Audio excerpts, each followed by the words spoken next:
the Learning and Development Podcast, presented by 360 Learning.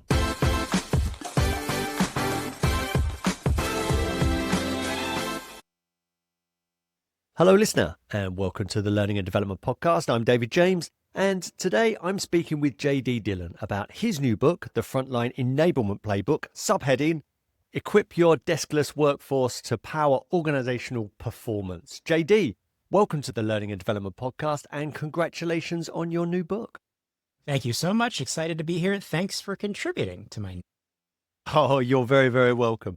JD, now you've been an influential voice in our profession for quite some time, so I'd love to know, how come this book and why now? I think the more important question about this book is, why not this book 25 years ago?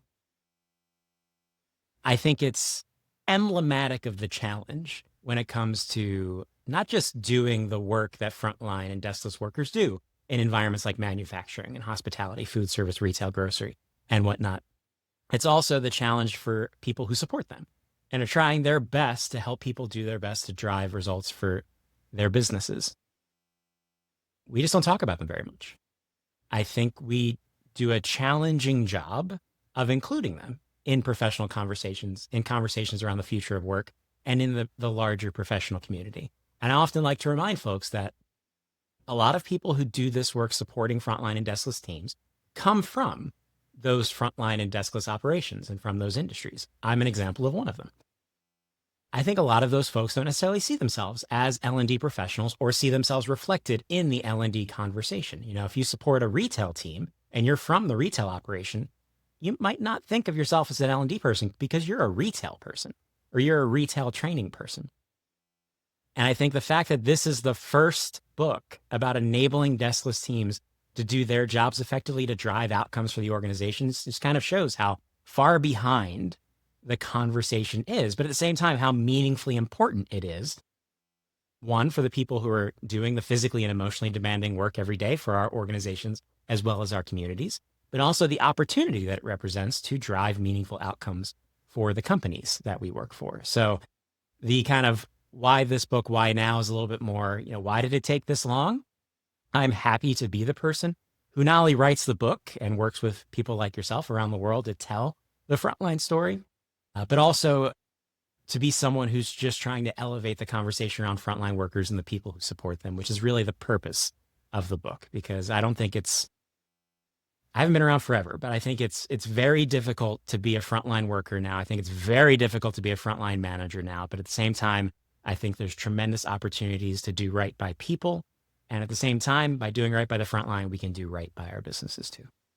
Yeah, brilliant. Here, JD. We'll dive deep into the book and many of the points that you've introduced there as we do. And maybe you've touched on this already, but just to be clear, JD, who is this book for?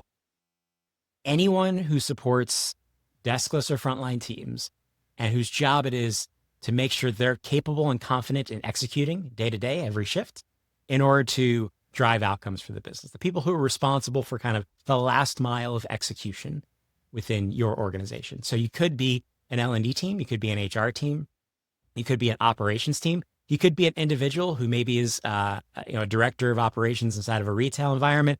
Your business is growing quickly and suddenly someone taps you on the shoulder and says, we really need a training department, or we need a more structured way to onboard people within this organization. And maybe people have just been kind of figuring it out as they go, relying on the most knowledgeable people in the operation to this point.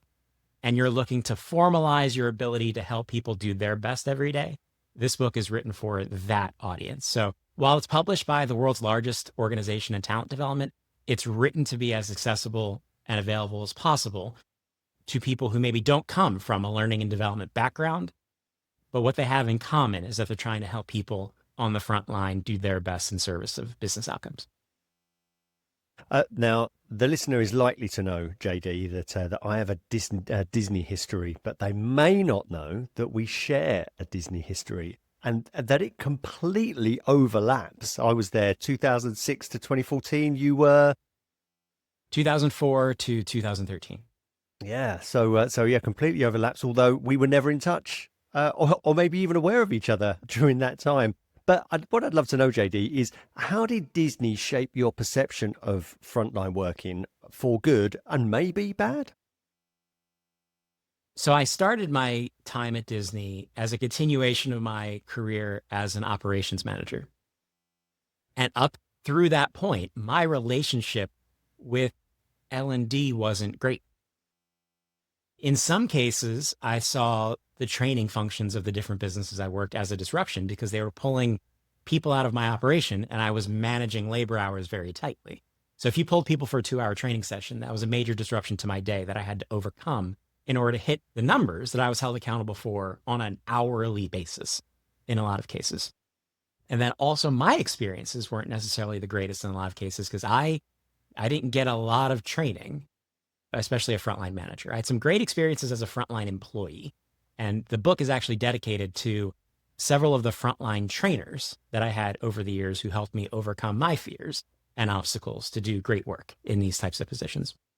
But I didn't have the greatest understanding of or kind of relationship with the learning and development team until I transitioned into learning and development during my time at Disney.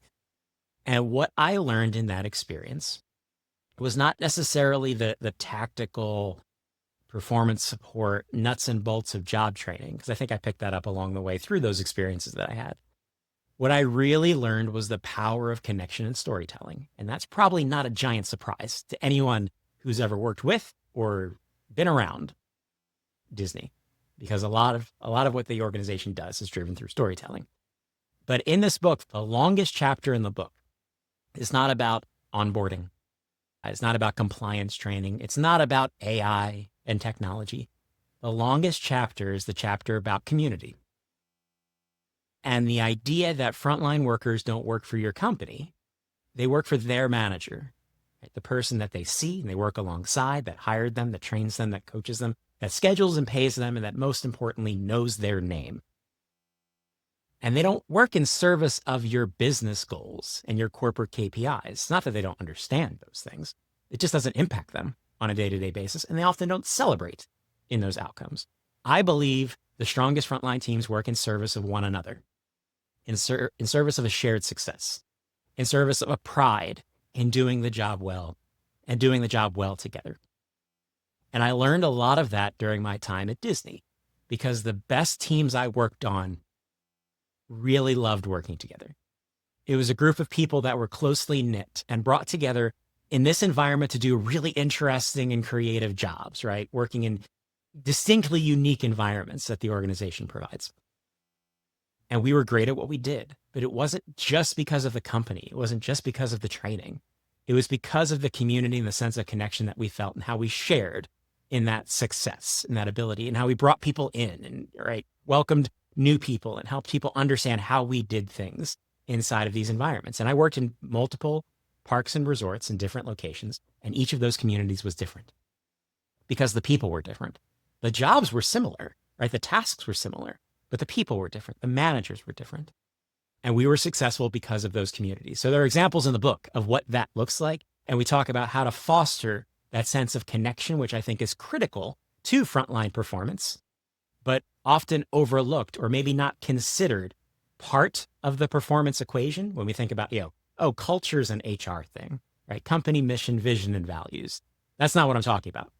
I'm talking about what it feels like to work alongside and to trust the people that you work with and to be held accountable, not just by the company or not just by management, by the people that you're working alongside and that you rely on to be successful every day. So a lot of that comes out of my experience at Disney and feeling that sense of connection and community and what that helped me to do in every day, as well as building a career and getting better at the job and then kind of moving on from that community to the next one. And as insiders, JD, we're talking about fellow cast members as we were all named together. And I wonder, I've spoken many times on this podcast about how privileged I felt working at Disney because not only were Disney able to attract the smartest people, the way I always phrased it was every cast member seems to be trying to please their 8-year-old self. They're bringing a version of themselves to work, which I'd never experienced anywhere that I'd worked previous to that. And I wonder, on the front line, in a park, And I suppose this is lifting the lid a little for the listener who will probably recognise Disney Parks is an exemplary customer experience, and the very frontline workers that I'm sure that you were thinking about when writing the book and seeking to help with your words and the chapters were those folks. And I wonder to what extent, I suppose, what ratio and what else you can add to this. What extent do you think people were pleasing their inner 8-year-old, and what would you attribute to the training that they had? And can you lift the lid on what that looked like? Because every business owner and perhaps every learning and development person would just wish everybody would respond to customers the way that Disney cast members would. Do you have the experience where when you're speaking or you're just working professionally and people find out that you previously worked at Disney, people come up to you and they talk about how their business borrows from Disney or aspires to be, or the management team has a strong connection to or attended a Disney Institute program? Like something happens in that conversation, right? And the thing I often have to remind people of is that very few companies can do what that organization is able to do, because it's one of the few brands in life you're born into. You have this relationship and this fondness for the stories that the organization tells, and it impacts your life in different ways, which carries into the job when you work in the organization. And it's not necessarily true for everybody, but I think it's true for a significant number of people that they make the decision to engage in this work and do certain types of jobs because of that higher mission and the impact that you can have on people because of the impact that they felt, which is not something that I think you have. There are other organizations that have similar relationships to their customer base and basically recruit their customers in to be members of the team. But I think that's a unique cultural element that you can really leverage in the way that you enable people to do the jobs, because a lot of what I did as a learning and development professional, again, wasn't the kind of SOP driven side of learning and enablement. It was very much the connection piece, the motivation piece, the connecting people to the bigger purpose and mission. And when I facilitated classes, we had a Rolodex of stories that we would pull on that talked about, and they're all true, this greater ability we had to change things for people, to deliver meaning to people in a way that wasn't just about a restaurant, wasn't just about a theme park attraction, right? It wasn't just about a show. It was about something bigger. And one of the things that I often reminded my teams when I was in operations management was, if you start to lose that sense of connection, because you can, right? Every job has its moments where it just feels like you're up against it, things aren't going right, you're just completing a sense of task. You lose that greater purpose, the reason that you're here. What I would often challenge people to do was, on a day off, or even on a break, if they would change out of costume, go to Main Street, USA at the Magic Kingdom. This is likely true at any park, but I know distinctly it's true at the Magic Kingdom at Walt Disney World. Go to Main Street and go to the place where, when people first come through the turnstiles or touch points now, and they go into the train station, and there's a very structured reveal of Cinderella Castle, right? So they come under the train station, they make that turn, and then they see the castle for the first time. The castle is the most photographed building on Earth, because it's not just a theme park moment. It's a greater sense of purpose and meaning for the people who visit, because a lot of people have worked really hard and saved for a long time to get there. And to have this moment as a person, to have this moment as a family. And if you stand at the corner of Main Street, and instead of looking at the castle, look at the train station, and especially early in the morning, watch people come out of the train station and see the castle for the first time, you will see people break down in tears. And it's that reminder of, oh, this is bigger, right? This isn't just a day out with the family. This isn't just an amusement park moment with some rides. This is a sense of accomplishment. This is a sense of mission. This is a family moment. This is something you did with your parents, and now you do it with your children. This means something. And then that meaning is brought to life in every interaction that we have as team members with the people that we're supporting. And I often refer to the fact that, and I don't know if you have this experience, we spend a lot of time sharing the letters that people write to the company about the experiences that they have. And it's very true that the vast majority of those stories are not about restaurants and the quality of food. They're not about how great the parade or the fireworks were. Those are included, in the stories, but in those letters, or now in the compliments that people send through the mobile app, the centerpiece is often an interaction with a person, with a cast member who didn't necessarily know that they were doing something. And I was one of those people. I got one of those letters one time. Pardon if I brag. It was one of those moments that could have been a very negative part of an experience, because this family, a mom and a dad and two little boys, they were approaching Big Thunder Mountain Railroad, where I was an operations manager at the time. And I'm standing out in front of Big Thunder Mountain Railroad with a couple hundred of my friends because we're not currently operating. I come up to the attraction and I look at the mom's face, and mom's about to lose it. Right? I can just tell. This is not going okay for mom. So I wander over and I did my typical thing of, how's it going today, everybody? How can I help you? And then I start to hear the story about how the tickets didn't scan correctly at the entrance, so they had an issue there. And then they had a delay over here. And then they tried to go on Splash Mountain earlier in the day, and it broke down before they managed to get on the ride. They waited the whole time. Like, it was just a day of obstacles, right? One of those days, which can happen, right? Complicated environment. So as we're having this conversation, I said, well, let's get away from the crowd. Let's walk over here. So I'm walking the family alongside the path next to Thunder Mountain Railroad. And they're telling me about the day, because they finally have a person with a name tag that they can tell all of the stuff to. And I'm wearing plain clothes, so I might have decision-making power, right? So they're venting to me. And we're walking. And the little boys notice where we're going, but the parents don't, because they're so into having this conversation about their day. And they didn't realize what was up until I threw my hand up in an L shape, because we were in the exit of Splash Mountain at that point, and I was holding the next load so that I could get them into the log, and I put them into the next ride vehicle, stepped in, handed them a couple of fast passes, said, come back and see us at Big Thunder Mountain Railroad later today when we're back up and running. Hope you enjoy the rest of your day. Stay dry. And then put my hand out in the clear signal and sent them. So they didn't realize I was backdooring them to the attraction that they had a challenge with earlier, as a way to basically say, all right, let's get your time back. Let's improve this day. And then fast forward months later, I get this letter forwarded to me from guest relations, which is from that family. And they're telling the story about the day. And then here I come. And apparently once they went home, the little boys started referring to me as a superhero, because I could get them on the ride without waiting. That took me 3 minutes, right? No huge effort, no disruption, no money spent.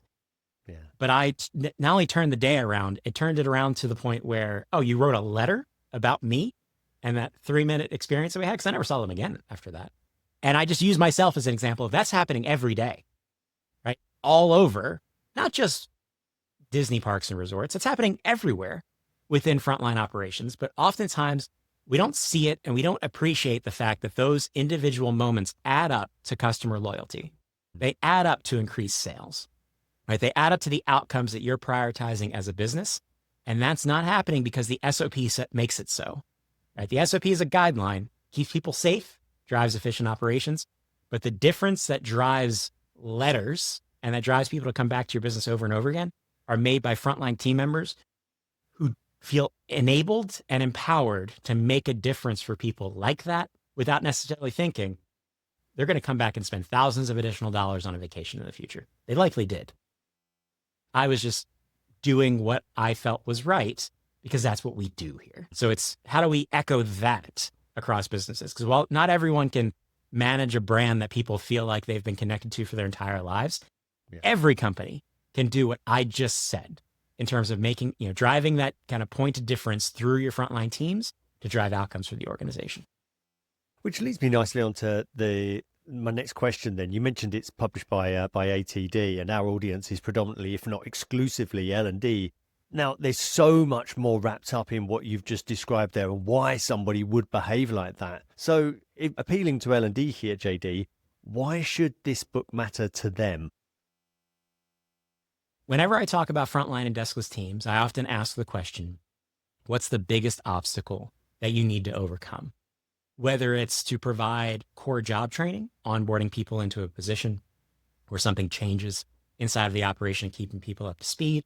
It could be meeting compliance requirements, checking the appropriate boxes, or it could be offering additional support or additional development opportunity. When I ask what the biggest obstacle to all those things are, the answer is always the same. It's time. In an operation where labor hours are managed to the minute, and people are held responsible for outcomes on an hourly, not just daily, monthly, quarterly, hourly basis. It's hard to find time for anything. And one of the roles that I supported in learning and development was a contact center operation. Rule number one of a contact center operation is don't take people off the phone, because that's where the business is done. So that experience started me thinking differently in terms of what my job was, because I'm not here to help people learn. I'm here to help people do. I'm here to help the organization achieve by the everyday performance of the people who are doing the heavy lifting. I need to unlock everything that I can do to help people perform in service of those outcomes. So I started thinking differently in those environments where instead of thinking about courses and programs and content, I started thinking about support in terms of minutes. I have 3 minutes of your time today. What can I do? If I understand your workflow and the tools that you use to do your job, how can I help you do the job better?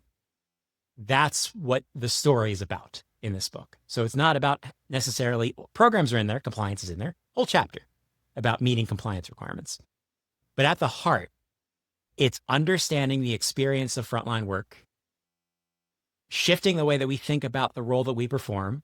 Learning is part of our story, not the core of the story. It's why it's called the Frontline Enablement Playbook, not the Frontline Learning and Development Playbook. And then expanding our tool set to overcome those common challenges, whether it be time and availability, whether it be making information more readily available on the job using the devices that people use as part of their everyday work, whether it be getting buy-in from managers who tend to be the most challenging stakeholder to overcome, because while executives are important, stakeholders and subject matter experts are important, legal and compliance is important, frontline managers have a job to do. They have numbers to hit, and they are overwhelmed and burned out. How do you get them to be the meaningful part of the story that they have to be, which is why there's an entire section in the book dedicated to the frontline manager. So for me, it's thinking about the difficult math problem that supporting the frontline workforce is in a different way. Because even if you work for a small business or a small medium business, it might be one person, right? You're a former operations person, and now you are the person who's responsible for everything from onboarding to training to performance support and everything in between, corporate communications and whatnot. Or maybe you work for a giant global multi-billion-dollar business. You still only have so many resources. You might have a team of 100, but you're supporting 800,000 people across a number of different countries and locations. It's a rough math problem. So hopefully this book helps you think about that problem differently so that you can help people keep pace. You can scale support in new ways. And ultimately, you can help people feel capable and confident in their ability to do their job every day. And JD, I am going to come back to the manager scenario in a moment, but I just want to zero in, and it might be you might have the same answer to this question as well. Because over the years, one question I've been asked almost more than any other is, how do we reach frontline workers when they don't have access to a desktop to complete online learning? You might have answered this, and I might have the wrong question. I just want to ask, is that even the right question? I think it starts with the right question. I think how do we reach people is the right question. Yeah. It doesn't have to be a digital solution. At some point, it feels like professionally, the community decided that learning and development was a digital concept, that technology is required as part of the story. The vast majority of structured learning activity in frontline spaces is hands-on job training with a peer or a manager. Because you don't learn how to use a deli slicer on the internet. You don't learn how to weld or move a beam on the internet. I didn't learn how to thread a movie theater projector on the internet.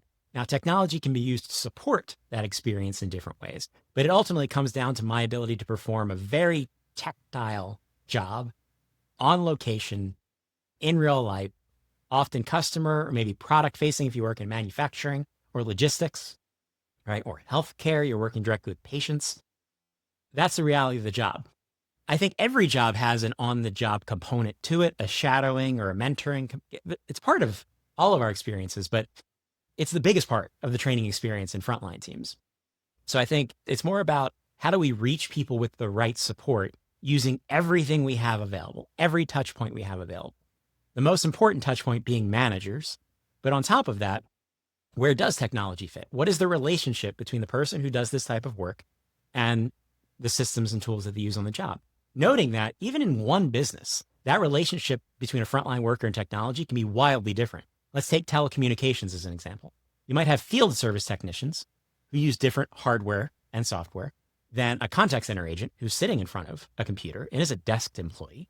And then you have the retail associate who might have a mobile phone in their hand all day because they sell mobile phones and accessories and plans and things like that.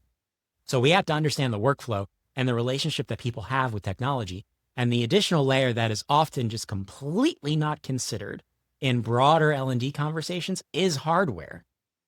We just kind of make an assumption that there is a device at play, or what kind of devices those might be: desktop, laptop, personal mobile device. We don't tend to go much further in that and think about internet connectivity on a construction site might not be in existence.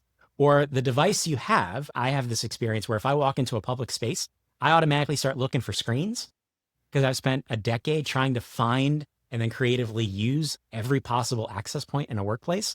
So I know that deli scales and grocery stores have large touchscreens on them and they're internet connected devices. That's how they know how much the meat costs. So can we find every screen in the workplace and then use it not to deliver a certain type of content? Because if your only access point to a person digitally to provide information is a wrist-mounted device, you can't provide the same type of information to that device that you would provide to someone who's sitting behind a computer. And it's not because of can that information be played on that device. It's because you can't hold your wrist up for extended periods of time because you're going to hurt your arm if you do this. It's actually a safety problem when you consider the hardware side of that type of job in a logistics type of an environment. Technology is a critical part of the story when it comes to enabling frontline teams, but it begins with not what we can do in terms of designing digital content. It begins with what's the relationship that the people we're supporting have with technology, hardware and software and AI, right? And then how do we leverage those tools best as possible to support people in learning to do the job and then doing the job as well? Yeah, and I suppose that's the downside of, you mentioned supporting huge disparate workforces. You mentioned earlier, if it's 800,000 people and they're located in 100 countries across the world, you can't blame learning and development for looking for some kind of standardized, if not consistent, digital first approach to development. But we'll tap into design of solutions and perhaps some of that stuff, and again managers shortly. But while we're on the topic of technology and knowing, respecting what you just said there, JD, it's not the be all and end all. You do have a whole chapter on enablement in the AI era. And so I wonder, in a nutshell, perhaps, how does AI affect frontline worker development? I think there are small but meaningful enhancements to the work experience that I think are undervalued or overlooked in the broader AI story, because we want to talk about agentic AI and agents working with other agents. And now you're not just managing people, you're managing agents too. Great. Meanwhile, you have a frontline employee that you have never met, that it's your job to support them, to help them do their best work every day. You want to provide training and resources and information to help them do their job. Great. You may not know that, one, this person is not a great reader. They don't have the best reading skills. So any information you provide, whether it's e-learning or an SOP written by the legal team for the legal team, they struggle to understand the information, yet alone be able to memorize or retain and apply this information. Let's take on top of that, they may also have a different language preference, because you are supporting a large distributed group of people. It doesn't really matter where in the world. You're working with people who have preferences in different languages in these jobs especially. So there are barriers in between this person and your ability to support them that I think oftentimes either were overlooked or we just didn't have an answer to those types of challenges. And now we do. Because tools like language translation and natural language processing and the ability for a person to talk to information and the information to talk back are so much more meaningful, in my opinion, in these contexts. Because one of my favorite things to do as a technology provider was to pull the data about how our technology is being used in different languages around the world by different organizations. And my favorite thing to find was it's a large company with tens of thousands of employees. There is one person using the technology in a particular language. And in the past, you might think, oh, that's underutilization. We're spending a lot of time and money for one person. Because in the past, I've always been challenged to, like, I have to pick 3 or 4 languages in my past to translate information into, because it was a timely and expensive problem. And it's not perfect today. I'm not going to say that AI generated translation is not perfect. It's really good, especially in a kind of a core set of languages, getting better all the time. But it's also very passable for less compliance or regulated information, right? Social exchanges, basic communications, things like that. So when I would find one person is using a particular language within this large organization, I would think that's the point. This person has an opportunity now that they didn't previously have because we didn't have this type of capability. So I think tools like digital assistants, the ability to help people find information without having to hunt through different repositories and different SharePoint sites, to be able to engage with that information in a different way based on their preferences and their capabilities is hugely meaningful. And then on top of that, you start to think about the fact that we can use AI-enabled tools to be able to accelerate our ability to reach people with information, to build information and deploy it faster, to keep pace with a rapidly changing frontline space that's constantly dealing with new regulations, constantly dealing with new products and promotions. We can get faster and scale more effectively because, again, you're a small but mighty team. Now you can do more to help people. And then if you think about coming back to people's relationship with technology, you might think, well, if you're a deskless employee and you don't have a screen as part of your day-to-day job, well, how does AI really impact your ability to do that job? Well, there are a lot of cases where it's not necessarily front of house interaction with AI, especially if you're in a job that's very difficult to automate. But maybe it's more back of house considerations. One of the biggest challenges facing frontline team members is stability, specifically in scheduling. Because one, I have to understand what my hours are going to look like so that I understand how much money I'm going to make, because that's why people do these jobs primarily, right? There is the connection to the greater sense of purpose and mission, but it comes down to livelihood and the ability to take care of myself and the people I care about. Well, I need to know how I'm going to be scheduled because my income varies. In salaried and corporate jobs, you make the same amount of money every week. In frontline jobs, you don't. So I have to understand what my schedule is going to look like so that I can manage my life. I can know, can I take the kids to school that day? Do I need to get childcare? Right? So I have to manage that. And then a lot of frontline workers have second jobs in order to make a living. So I need to know what my schedule looks like so that I can get hours at my other job too. So AI is a great example of technology that can help enhance scheduling technology so that we can use demand data and forecast data to get people their schedules earlier and make that the hours more reliable so they can more effectively manage their personal and professional lives. So that's a huge potential impact of this technology in a way that you don't necessarily think about because it's not hands-on using AI to do the job. It's more the employee experience being enabled by these types of technologies. So tons of different potential use cases from day-to-day work to support of that work to potential identification of opportunities and career development that I go through in the book. But I think coming back to where we began our conversation, how often do you hear about deskless workers included in AI conversations and it not just be about a list of what roles can be automated? And if you look at the most recent, which I don't put a ton of stock when companies that build AI tools tell you which jobs will be automated by the AI tools, they kind of have a certain motivation. Yeah. But if you look at all of the recent research or recent numbers around what jobs are more likely or less likely to be automated anytime soon, most of the jobs that are not being automated are frontline workers because we need hands in and people on site doing these nuanced jobs, working directly with customers every day. My challenge to everybody is, can we include the frontline workforce in the future of work conversation, in the AI conversation, but just have to understand the context of how these tools impact their roles beyond that idea of replacement, which I think has been largely the story of technology in the frontline for a couple of decades. Yeah, agree there, JD. I mentioned earlier, we'll get into discussing solutions that fit the frontline worker. If I've learned anything from our conversation so far, JD, it's about adding value. But I wonder how you'd go about doing that. Perhaps, we could talk about this from 2 perspectives. You've got a learning and development background. as does it's the listener's primary motivation for listening here. The two sides are what is it that we should be doing, and is there anything we should call out that has been ineffective, a way that is perhaps a predominant way that solutions are designed across the board, that we should just call out and say, look, for the frontline worker, that's just not going to work. We need to do this instead.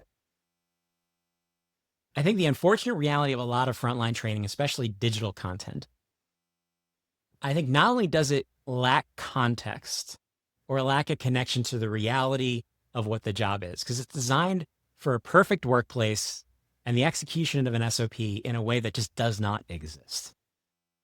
And I often use myself as examples of that, where when I was a frontline manager, I'd come into my day with a plan.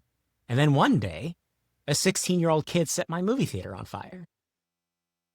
That was a different day. That's an extreme example, but that's the nature of frontline work. It's unpredictable and disruptive and very difficult to, you think you schedule your managers for a 30-minute webinar once a quarter. Why can't they make that? Because today the truck was late and 3 people called in and there's a very upset customer up front, and they're going to prioritize those things because that's how they're measured and held accountable for their job. One, I think a lot of content doesn't reflect that reality, doesn't reflect how people actually do the job. I think a lot of times people who are building the content, as well as the subject matter experts, maybe they came from these spaces, but I think they might be a bit removed from the day-to-day. And two, I think sometimes that lack of relevance and lack of context can also feel dismissive or disrespectful. And in the example I use in the book is a simple multiple choice question that I write twice.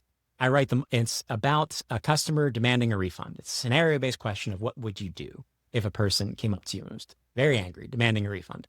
And I write the version that I see in a lot of frontline training first. And this is true if you go to Reddit. Every large company has a subreddit. And on those subreddits, you have employees talking about the experience of doing the job. And a lot of times they screenshot the training that they receive and they talk about it on Reddit.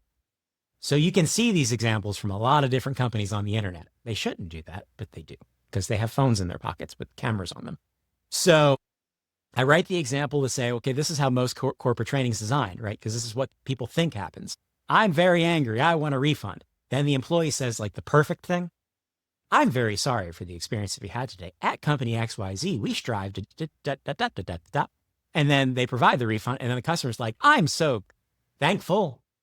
Thank you very much, kind sir, for providing. That has never happened in real life. And it's not just silly. I think it disrespects what people actually face day to day. So people are very quick to dismiss that type of training or that type of resources. It's not real. It doesn't feel like me. And I rewrite the question, still meeting, I think, HR compliance standards, but it's a little bit more the language that people feel. It's the reality that you're not going to say the perfect thing, but you still say the thing that's accurate. And the fact that the customer's not going to walk away super happy most of the time. They'll be begrudgingly happy. And they probably say something effective, I'm never coming back. But that's what you face every day. So how do we get closer to the experience of the job, what the experience is like, so we can reflect those realities and prioritize the right types of support, the right types of tools that people are going to find valuable right away? Because it takes a lot to earn trust from frontline employees. And I think the most controversial thing I say in this book, it's in the last section of the book. There's a header that says, am I the bad guy? Because it's important for us that while you might think it's your job to be the champion, you came from the front line. You're very motivated to help people do their jobs every day. You care about helping people feel proud about what they do. What's your relationship like from the other side? Because if you're in the HR department, I'm sorry to say, your frontline workforce probably doesn't like you very much. It's not because of anything you did. It's because when does HR show up in the experience of frontline workers? When you're getting written up or you're getting fired, right? How often do they see the corporate training team? Like I said, they don't work for corporate. They work for their manager. They trust their manager, especially if they have a really good manager. They trust the trainer that works with them hands-on day to day. Oh, this e-learning is required by the corporate team I've never heard of before? Great. Which is why a tip that multiple people brought up, I didn't ask anyone about this, but multiple people when I interviewed folks for the book, because there are 50 contributors, including David James, in the book, sharing stories and insights, and then hundreds of other people that I talked to inform the story that couldn't share, or maybe have a legal team that won't let them share. But multiple people, especially people who design solutions, brought up the same recommendation, unprompted. They said, things really changed for us in our relationship and our ability to deliver value and to get people to engage and get people to do the training, right? All those things we struggle with really changed when we did one simple thing. We started signing things with people's names. So instead of the training being from corporate training center of excellence and whatever you might happen to call, because we do this thing where we rename our function in order to prove that we have value. So we put a lot of words in it. Definitely not called training, right? Some other words. I've done it multiple times in previous jobs. We had swag with our department name. We had jackets, like the name of our training function on the back of it. We do that. We're brand heavy because we're trying to drive awareness of value. And that's the way we go. But multiple teams said the same thing to me. And I had the same experience. And I didn't think about it, was that when people started seeing us as people who were trying to help and not as a corporate function that was doing what was required, suddenly people engaged differently. And when I worked in contact centers, I had the same thing where originally my relationship with the contact center agents in these different locations around the country was I was the voice, right? I built and narrated all of the online training that they had to do. So no one knew who I was until they were in a room with me and I started talking and I saw people's eyes light up and they went, that's the guy. And it wasn't a great relationship because usually what I was requiring them to do wasn't super helpful or engaging. It was a lot of compliance stuff and a lot of product training, right? So they looked at me in a particular way. Then when we got into knowledge management and I got big into wikis, and I and my team started constructing all of these digital assets that people would use on the job, less about training, more about performance support. And a lot of those articles and resources had my name and my face attached to them suddenly. My relationship changed. Suddenly people were reaching out to me asking for help. They weren't asking for training. They were asking for help because they saw me as the guy who made that thing who helps me on the job a lot. I found that really useful. Can you do something else to help me? I never met them in real life, but I suddenly had a relationship with them. So it's rethinking our connection to the people doing the job. And even if we came from that environment, we understand it and we respect it and we have reverence for it, we have to keep going back and testing that relationship and building that trust so that people will look at us and say, well, if that person is asking me to do this, it must be important. Yeah. So I'm going to take the time.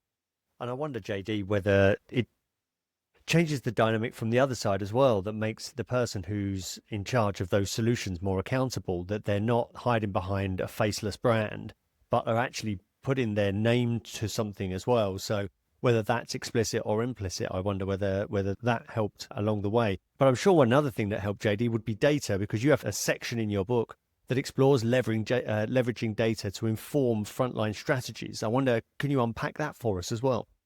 There's a great case study by Maxine Grundy from Sage, where she talks about not just using data to prove the impact that training has on business outcomes, but then collecting data, analyzing data in a different way that she can use to change how she prioritizes work, to use this data to push back when people suggest, oh, we need training on, using this data to say, well, no, I don't think we actually do, because I have the data to show what people know and they don't. So it's not a knowledge problem that we're up against. Something else is impacting their ability to perform. And I think we actually have an advantage when it comes to a lot of frontline workplaces in the fact that frontline work is concrete, it's documented, and it's heavily measured, especially when you compare it to corporate work, where you have a large number of people doing a lot of different jobs, and a lot of that work is not heavily measured or managed or documented. Right? You bring in people who are subject matter experts in their role, they do their job, they're striving to reach some type of broad corporate KPI or functional KPI, but it's really hard to connect the dots between their day-to-day and those outcomes. And we spend a lot of time in like annual processes trying to stitch those realities together, and most companies are not very good at it. But then you take it to the front line, where if you're a cashier in a retail store, you have a goal for how many objects you scan every minute. You have a goal for customer service scores that you get. You have all types of metrics wrapped around each of these individual jobs, whether it be how fast you pick products for online delivery, how fast you reset an end cap, right? How accurate secret shopping scores are. The front line is heavily measured. The data's there. The question is, how can we take advantage of the data, work with the people who own that data and that measurement, connect the dots between the solutions we provide and people's ability to improve and change their performance, and then leverage it like Maxine does in the book to not just show value of learning and development, but use it strategically to reprioritize and reposition, refocus our limited resources. Because again, supporting a lot of people with a lot of different challenges, where do we focus our time and our energy and our resources so we're going to make the biggest difference? So that's the data story that we tell. Yeah, nice. JD, we've got to managers. So I want to let's unpack the manager situation, because whether the listener deals with frontline workers or not, engaging line managers in support of the work of learning and development is a perennial challenge. So I wonder, let's zero in. Let's make sure that, we'll make this focus on developing frontline workers. You mentioned it earlier. Everybody's got stressful duties. A manager to frontline workers is going to have a stressful role. So how do you advocate that we engage line managers in a way that resonates with them, that also engages them for the long term? If you're trying to get buy-in from frontline managers, so the people who own the day-to-day operation and are held accountable for the success of that day-to-day operation, the best thing you can do is just help them first. Yeah. If you're going to start anywhere, if you're going to take anything away from the 650-page story that we tell in this book, it's that everything begins and ends with the managers. They're the single point of failure in frontline operations. And I believe they're the most important people in the workplace today, because they manage the vast majority of your operation. 80% of the workforce is on the front line, which means 80% of the global workforce is managed by these people. And a lot of these people are trying their best. I'm not saying every frontline manager is great. I'm not saying every frontline manager deserves to be in that position. But there's that kind of meme that people circulate, especially on LinkedIn. People don't quit jobs, they quit managers. And my argument is, well, how many times do people quit managers because their managers were set up to fail from the beginning? Because a lot of people, like me, are really good frontline workers. And then circumstances happen, and now they're frontline managers. They didn't go through an emerging leader program. They weren't skilled up and developed in the people side of the job. They were very good executors and operators. I'd say the research says somewhere around 40% of people who are in these jobs didn't expect a promotion. It just happened. Yeah. And a large number of people, unfortunately, regret the decision to take on the job because it's hard, day in and day out. Right? Frontline managers don't work 40, 50 hours a week. They work 60, 70 hours a week just to keep the lights on, yet alone try to meaningfully support and coach their frontline team members. Because again, limited labor hours, limited resources, constantly changing expectations. That's the life of a frontline manager. It should not be surprising if they can't attend a leadership development session, or that they're not necessarily supportive of you pulling their frontline teams away for different training activities, even if those activities are super meaningful and can be very helpful to them achieving their goals, to helping retain frontline team members, to building career development, all of those great things. It's just not their day-to-day experience. And frontline managers tend to make decisions based on two criteria. What am I bonused based on? So is there a specific metric I have to hit because it's going to increase my earning potential? And then what's going to get me a phone call tomorrow? So if I don't hit that metric, am I going to get a call from corporate? Am I getting a call from my district manager? I'm going to make sure that phone call doesn't happen because that has repercussions to it. That's how I manage my operation in that direction. Unfortunately, a lot of times you don't get a phone call because you didn't effectively coach a team member yesterday, right? It's the operational outcomes that are being driven. So if you're going to try to get frontline managers bought in, which you absolutely need to be able to do anything effectively in supporting frontline teams, it starts with helping them do their jobs better. So one, we should not add to their plate. Don't ask for more if we're not going to take something away. And then get close to frontline managers, build champions within the frontline management team, and find how can I help people do their jobs more effectively? Earn that trust and that relationship with the management team so that when you show up again and you're asking for time out of the operation or asking for someone to complete an activity, you've got the relationship where they're going to say, oh, you're helpful, right? This must be important because you're someone I turn to for support in my job. Here we go. So how can we help frontline managers do their jobs more effectively, feel less burned out, feel more capable? And in the book, I go through ways that we need to rethink leadership development when it comes to frontline managers, because traditional leadership development does not work for these individuals because they experience work differently. So there are some simple things that we can do to help managers do their job more effectively, to feel more capable in their role. And that's the way you open the door to getting their buy-in to do anything else associated to frontline teams. And JD, instead of unpacking that right now, what a wonderful teaser to leave the listener with, to know that they can get a copy of the book and explore that for themselves. But as we look to as JD holds up a copy of the book, as we look to wrap things up, as you mentioned, look, it's 650 plus pages of a book. But if you had one last message to share with the L&D listener about its considerations of frontline workers, what would it be right now? The thing I'm most excited about in this book, I did a count. There's something like 260 field tested practices, 30 plus case studies. There's a lot of depth in the story that we tell in the book. The thing I'm most excited about, though, are 12 particular entries, because those 12 entries are stories from frontline workers. So I went out and I, in a lot of cases, interviewed people who do these jobs and asked them, what's it like? What do you need? What do you care about? What's helpful to you? And I did my best to help them tell their story as part of the book. So we're not just talking about technology and tools and practices. We're talking about people and getting to know people who experience these roles in different ways and are motivated in different ways and do these jobs for different reasons. There's a story about a woman who has 3 different jobs, and we basically travel with her for 24 hours of what it's like to go from job to job and context to context.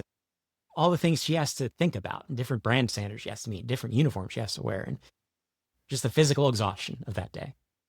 There's a flight attendant who on his first day out of training, 3 weeks of training, first flight, has to get into a physical fist fight with a passenger at 30,000 feet. And what happens there? I won't spoil that story for you. But then there's the last story. So if you're at a conference or you're anywhere near the book and you're curious, like, what is this?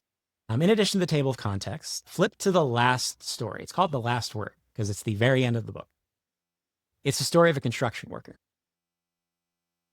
and what his opportunity to learn a skilled trade meant to him.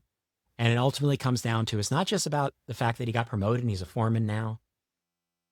It's about a relationship between a father and a son. And it echoes that idea that when we do this right, and we help frontline workers feel capable and confident every day, yes, we help people improve their performance. Yes, we can definitely drive business outcomes, but we can also change people's lives in the same way that I mentioned when it comes to people suddenly getting that reveal of Cinderella Castle at Magic Kingdom Park. You have this moment where you realize, oh, this is bigger than the day-to-day work itself. This means something in a very deep and personal way. And I think that's the work that we're in. That's the role that we play as people who are enabling frontline work. We see the day-to-day, we see the compliance requirements, we see the complexity, we see the limitations of time and technology and access and resources and all these different things. But when we get it right, a father and a son have a very unique relationship. And that's the story that this book. I love that. JD, it's an incredible book. Of those 650 pages, I've got quite a few of them left. I'm looking forward to finishing that. And we'll put a link to the book in the show notes as well. But if the listener wants to connect with you or follow your work, how best can they do so? The book is available at frontlineplaybook.com, so you can find all the links to your favorite booksellers there, as well as additional information, and all of the supplementary resources are available at the website as well. So that's frontlineplaybook.com. Feel free to connect with me on LinkedIn. Happy to continue the conversation. If there's anything that I can do to help you better support and enable your frontline teams, I'm also happy to help out as well. So head over to LinkedIn or send me an email. I'm at hello@jddillon.com. Fabulous. JD, all that's left for me to say is thank you very much for being a guest on the Learning and Development Podcast. My pleasure.